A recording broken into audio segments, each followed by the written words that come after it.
Today marks 81 years of Thomas and Friends. Well, the railway series, to be specific, Thomas, you don't exist for another year, meaning you're 80 now. Good for you, Thomas. So with that, here is a video on the Great Discovery that I kind of am just doing on this day just to get it rushed and out.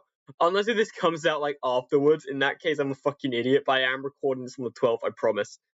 So the Great Discovery follows Thomas as he ends up finding a hidden town somehow, and they must rebuild it. However, Thomas gets jealous of the new engine, sabotages him, and then everyone gets pissed with Thomas, and then trying to fix his mistake.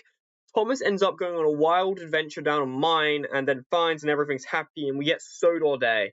What day is Sodor Day? I don't think they ever specified that, but it's Sodor Day. You better goddamn celebrate. Personally, this is easily my favorite of the three model era films.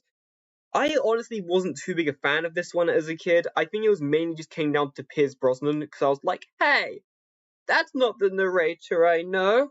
Except I don't know what a narrator is, so that's not the voice that I know. What is this? Looking at it now, yeah, he's fine, and I kind of wish they had done guest narrators for, like, the other specials. I feel like that would have been pretty cool. But, yeah. Thomas in this film he's alright, he's likable. Thomas has a habit of just being like an insufferable piece of shit sometimes in the model seasons, but no, this Thomas, he's good, and he gets jealous of Stanley, who is our new character.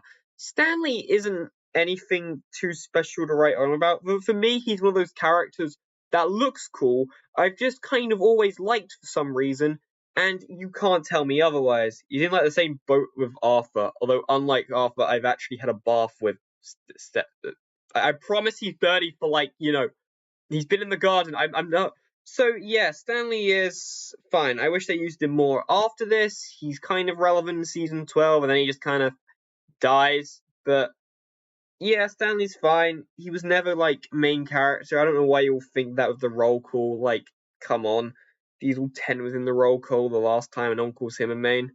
But yeah, I don't have too much to say. The model works great. Something that did make this stand out to me as a kid was the fact that not only the narrow gauge engines were in this, but also the pack. Like, it does feel like a big celebration. This one feels more like calling all engines more than calling all engines. Because, like, we have the main cast, the narrow gauge, Molly, Bill, Ben, the Diesel show up for a scene. Characters galore. Somehow Duck doesn't make it in, which I find really funny. But, like, yeah, I think this one is pretty good. It's definitely the best one that I have reviewed so far, and it's probably going to stay that way for a little while, knowing what's to come. But that's where I'm kind of just going to end this up. I don't have too much to say about the special. It's good. Me like. Go buy Action Canyon. I've never actually owned Action Canyon. That would have been fun.